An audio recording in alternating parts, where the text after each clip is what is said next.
Hello friends, Have you ever faced panic attack during exams while recalling things? Even after so much of hard work of revision notes you made before exam, you ended up with mixing the answers.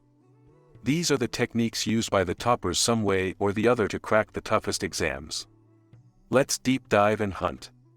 Memory techniques refer to methods and strategies that can be used to improve memory recall and retention. You can use one of the memory techniques which suits you well or the one which you will understand better.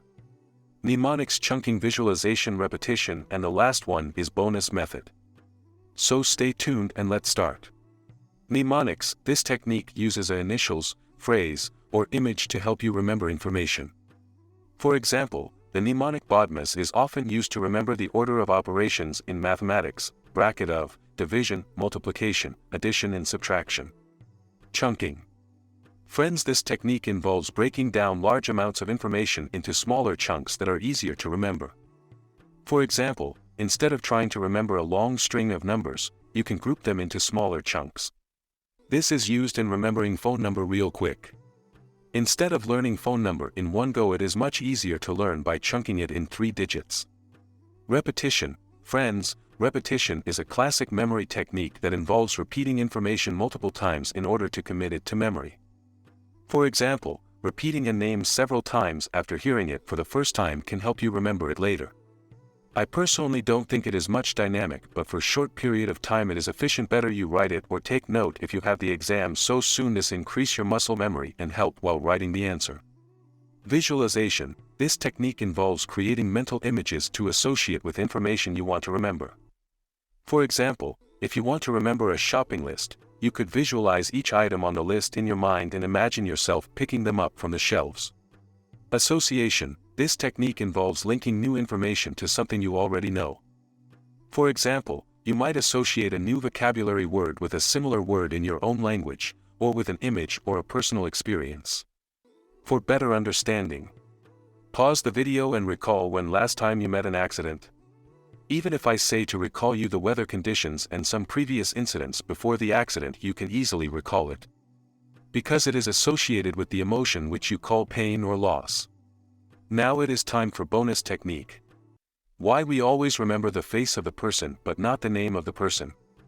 Or, have you ever walked by road without bothering about the path? This is effective Greek technique almost used by every memory practitioner, which is mind palace or Sherlock method. The basic idea behind it is to create an imaginary, virtual space in your mind and then associate various pieces of information with different locations within that space. In short, combining visualization and association method.